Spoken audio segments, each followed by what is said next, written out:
Jason d'aéroport avec notre chroniqueur Vincent Geloso, professeur au George Mason University et évidemment économiste senior à l'Institut économique de Montréal. Salut Vincent, comment ça va? Salut, comment ça va?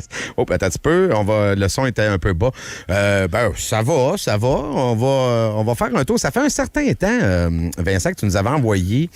Il se passait des choses dans les nouvelles. Hein? Là, il se passait des affaires, mais en même temps, j'ai toujours dit à Pat, puis je te l'avais dit aussi, garde-le, parce que c'est clair qu'à un moment donné, on va avoir un moment pour parler de ça.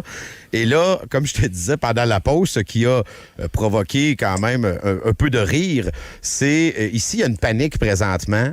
Parce que WestJet, qui a absorbé Sunwing, veut fermer son bureau de Sunwing à Québec. Et là, hier, il y a les syndiqués qui sont sortis, les pilotes, tout le monde était en panique pour dire « Nous avons besoin de Sunwing à Québec, on peut pas se permettre de perdre ça. » Il faut comprendre que Québec, c'est pas un aéroport, c'est pas le plus gros hub en Amérique, là, on va mettre ça simple. Mais ici, ça semble être un enjeu majeur, alors que j'ai l'impression que le vrai débat devrait être bien plus large que ça. Est-ce que je me trompe? Absolument. En fait, souvent, dans un cas comme ça, la première chose qui me vient en tête, c'est que ici, ce qu'on voit, c'est peut-être les problèmes de l'État, des problèmes que l'État a lui-même causés. Donc, la perte de service est particulièrement problématique à Québec parce que il n'y a pas assez de compétition dans le secteur aérien. Il n'y a pas assez de compétition parce que l'État met énormément de barrières sur la compétition, mais aussi sur les aéroports. Et donc, ça empêche des services alternatifs d'émerger, ce qui rend un truc comme Sunwing qui quitte, qui a l'air plus catastrophique que ça devrait être normalement. Ben, c'est parce que tu riais, mais tu riais pas de Québec, mais tu disais, écoute, des vols annulés, là. Je dis, ça arrive à tous les jours, là. Étant Montréalais, c'est naturel que je dois rire un peu de Québec. Mais mettons ça de côté. On va laisser de côté mes On est capable de se défendre. On va laisser de côté mes failles naturelles comme Montréalais. Là. Je veux dire, personne ne peut être parfait. On peut parler de la propreté de votre ville aussi, là, une autre fois. Ben, c'est ça que j'ai dit. Personne ne peut être parfait. Laissons ça de côté. Puis les trous, puis tes nids de poule, puis... je savais que j'ai fait 800 millions en piste cyclable. Comment ça va, Montréal? Non, mais c'est des... Continuons. Je le savais, la gaffe que je faisais en faisant cette... Ça défecte dans les poubelles. OK. Fait que, je vais essayer de discipliner les choses un peu puis revenir. Faut comprendre qu'au Canada, il y a 3 sets de lois qu'on fait qui réduisent énormément la compétition dans le secteur aérien et qui créent beaucoup de problèmes de service. Le premier, c'est qu'on empêche quelque chose qui s'appelle le cabotage.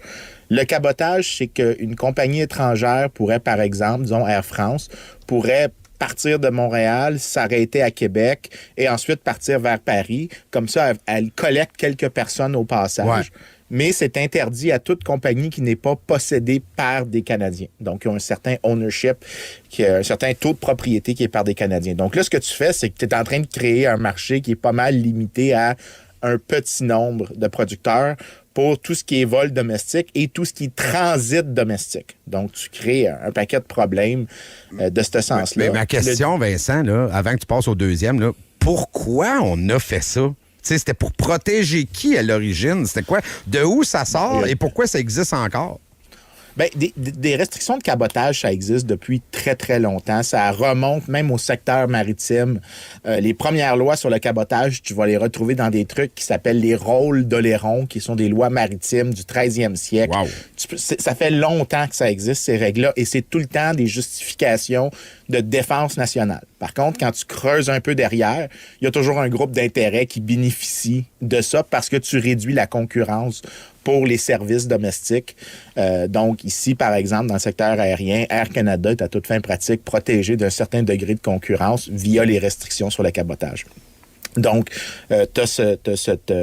et ça veut dire, pour les Canadiens, il faudrait l'ajouter, que s'il y a moins de compétition, les prix sont plus élevés. Ben oui, c'est important de le souligner. Ben oui. Deuxième chose qu'on fait qui est vraiment pas bon, c'est qu'on empêche des compagnies de faire des investissements au Canada. Donc, c'est-à-dire que si tu es une compagnie qui a plus qu'un certain pourcentage d'actionnaires qui sont non canadiens, tu ne peux pas opérer au Canada. Donc, il faut que tu sois possédé par des Canadiens. Et ça empêche notamment des compagnies canadiennes d'inviter des capitaux étrangers. Donc, tu peux pas avoir facilement, disons, Sunwing pourrait pas offrir de faire fusion avec, disons, pour exagérer, Air France. Ouais. Ou même Delta, ou n'importe quelle compagnie. Ou même Delta, de devenir une filiale, ne peuvent pas faire ça parce que là, tu violerais les restrictions sur la propriété étrangère et donc n'aurais plus la capacité de venir au Canada. Mais tu réduis l'investissement, tu réduis les tailles d'économie d'échelle et donc tu as des coûts aussi plus élevés pour les consommateurs. Puis la troisième chose, c'est probablement la plus cave des trois, parce qu'elle est assez simple, c'est qu'au Canada, on n'a pas vraiment privatisé les aéroports. Ouais. Dans les années 90, le fédéral a comme délégué aux aéroports des gestionnaires. À des gestionnaires privés, mais ils n'ont pas le droit de faire de profit, mais ils doivent investir pour rendre plus attrayant la propriété. Et le fédéral fait payer une rente. Fait que c'est comme si moi, je t'invitais dans ma maison, puis je te dis, écoute, tu vas pouvoir vivre dans ma maison, mais il faut que tu la rénoves, il faut que tu la répares, il faut que tu l'utilises comme il faut. Sans profit. Tu vas me payer un loyer et tu n'as pas le droit de faire un profit parce que tu dois tout réinvestir pour rentabiliser ma maison. Fait que tu n'existes que pour faire vivre la maison. Exactement. C'est exactement. Ça. C'est un peu ridicule comme règle. Et le résultat, c'est que les aéroports sont obligés de dépenser 12 de leurs revenus sur juste le loyer au fédéral.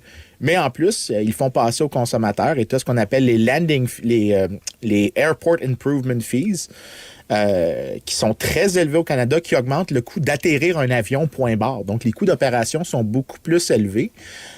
C'est particulièrement problématique. C'est une des raisons, en fait, c'est taxes-là, parce que ça revient à être des taxes fondamentalement, que de tous les aéroports qui émergent le long de la frontière avec les États-Unis, parce que eux n'ont pas à composer avec ça. Puis le pire problème, c'est que comme le fédéral, c'est sa propriété, il n'y a aucun intérêt à permettre des aéroports privés d'émerger, d'essayer de changer des choses. Donc, il n'y a pas beaucoup d'approbation de nouveaux aéroports, donc le service reste fixe. Écoute, je vais le dire en bon anglais, c'est un clusterfuck de réglementation, d'intervention gouvernementale qui crée des problèmes qui, pour les consommateurs, font en sorte qu'ils doivent payer plus cher et ils ont moins de services. Mais là, regarde, je regarde le timer, là. Mettons qu'on enlève la 1 minute qu'on a niaisé avec Québec-Montréal. Tu m'as tout expliqué ça. Ça t'a pris 7 minutes et demie, 8 minutes, mettons, pour être généreux. Et là, je me dis, ça se peut pas que Vincent Geloso est le seul cerveau qui a analysé ça puis qui en est venu à la conclusion que c'était un clusterfuck.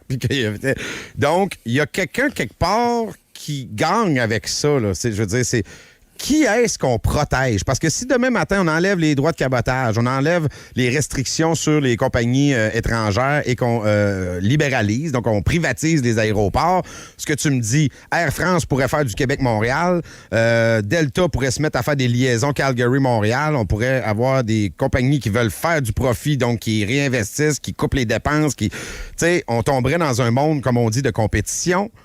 Qu'est-ce qui nous empêche? C'est sûr qu'il y a une réponse. Là. Qu'est-ce qui se passe qui fait en sorte qu'on ne veut pas faire ça? Écoute, ça fait plusieurs fois que le gouvernement essaye de faire ça. Fait que même les libéraux, écoute, on avait déposé un truc qui s'appelait le rapport Emerson, qui disait qu'il fallait qu'on privatise les aéroports puis qu'on introduise un peu de compétition. Puis ils ont changé quelques petites règles à la marge, mais il y a 2 raisons pourquoi les gens veulent pas faire les changements. C'est que tu as toujours un petit peu de nationalisme économique. Pourquoi des Américains devraient nous faire des services le long des lignes puis qu'on paye moins cher pour le privilège qu'ils fassent ça? C'est pour payer moins cher pour les... je sais que c'est plate. J'étais sarcastique. Oui, je le sais, mais... non, mais c'est parce que ça revient à faire plaisir aux consommateurs. Alors que on dirait que le consommateur arrive dernier dans la liste tout le temps. Oui, puis là, ça amène pas mal à la deuxième raison, c'est que tu as beaucoup de résistance politique, des gens, des firmes qui sont déjà établies. Écoute, il y a une vieille phrase en économie qui dit que le plus grand profit du monopole, c'est une vie tranquille. Quand tu n'as pas de concurrence puis qu'il n'y a personne qui peut émerger contre toi de place que tu peux pas t'attendre, tu peux faire une petite routine. Tu n'as pas besoin d'innover. Tu n'as pas besoin de penser à améliorer tes services. Ouais, mais ça, c'est mentalité de loser, là. Tabarouette. Écoute, je partage ton soupir, mais ça explique très bien. Tu as beaucoup de résistance politique à cette réforme-là. Mais dans le passé, par contre, on avait fait une mini-réforme dans les années 80 au Canada, une bonne réforme quand même, pas complète, mais quand même assez bonne, parce qu'avant, c'était encore plus intense ce qu'on faisait. On avait encore plus de restrictions. En fait, il fallait même que tu ailles négocier pour les prix. Donc maintenant, les compagnies peuvent fixer leurs prix, mais avant, il fallait que tu ailles voir le gouvernement pour fixer les prix, puis le gouvernement avait même créé des monopoles. Il avait créé des marchés monopolisés par la loi. Et les résultats qu'il y a eu de la petite déréglementation qu'il y a eu, c'est que les prix ont effectivement baissé d'à peu près 10 à 15 % sur les 10 ans qui ont suivi. Et c'était parce que la situation devenait complètement intenable sur la qualité des services.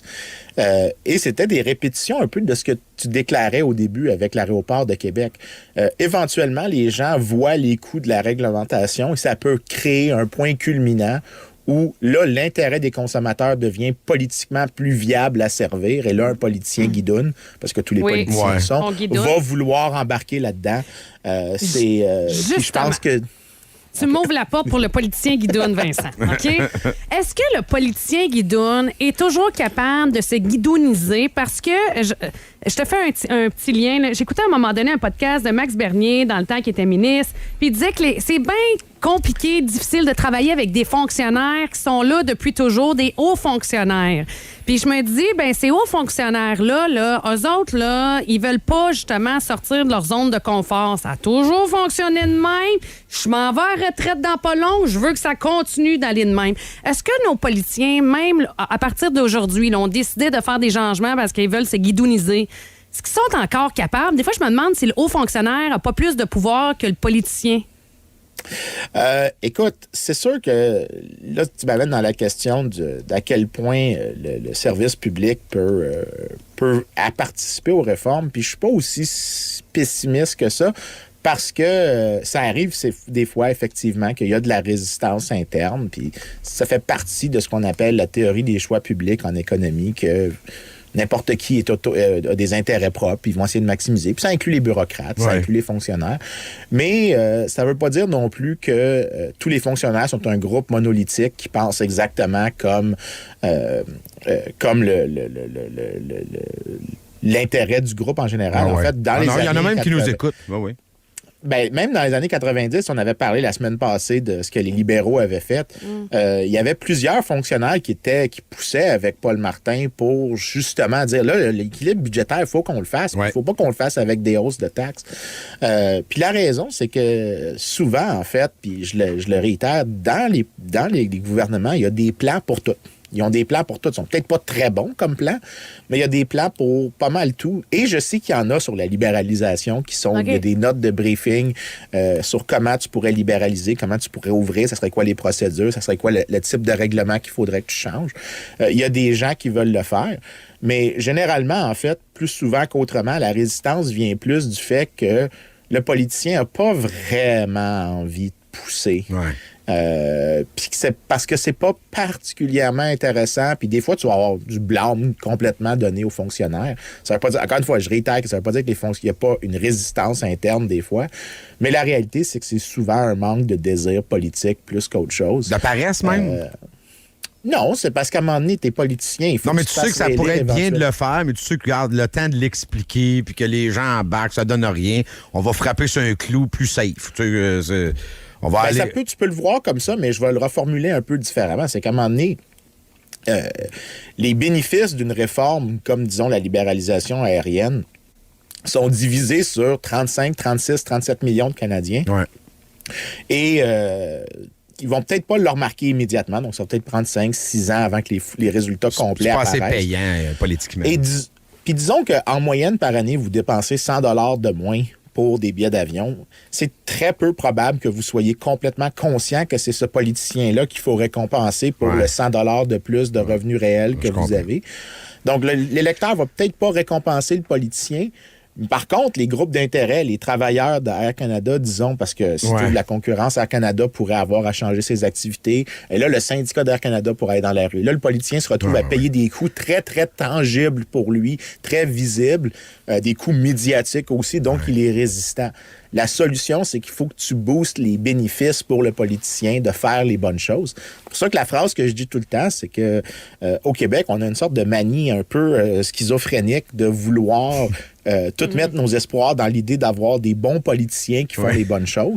Alors que j'ai toujours dit que tous nos espoirs devraient d'avoir des règles du jeu qui font en sorte que même le plus mauvais des politiciens, le plus atroce des personnages, se sentent obligés de faire la bonne chose. Ou ne puisse pas changer nos vies tant que ça. Que son pouvoir soit limité. Là. Ben, que tu limites l'État aux choses qu'il devrait naturellement faire, où est-ce qu'il y a une justification pour l'État, mais ça nécessite de recommencer à arrêter de faire une sorte d'adulation de trop de pouvoir à l'État et de considérer comment est-ce qu'on peut permettre à la société civile puis au marché d'être plus présent et seulement quand il y a vraiment des failles très claires de ceux-ci que l'État peut embarquer comme solutionnaire. Je sais pas si tu joues de la musique, mais c'est de la musique à mes oreilles. Écoute, tu veux pas que je joue de la musique. J'ai beaucoup de talent comme continue à jouer de la musique. J'ai pas grand-chose d'autre. Politique. By the way, puis en terminant, on n'a plus le temps, mais je viens de faire une petite recherche et les frais d'atterrissage à l'aéroport de Québec passeront de 35 à 40 $ pour chaque passager à partir de cette année. Donc, voilà, on en rajoute une petite couche. Merci, Vincent. Toujours un plaisir. Salut, bye. À la semaine prochaine.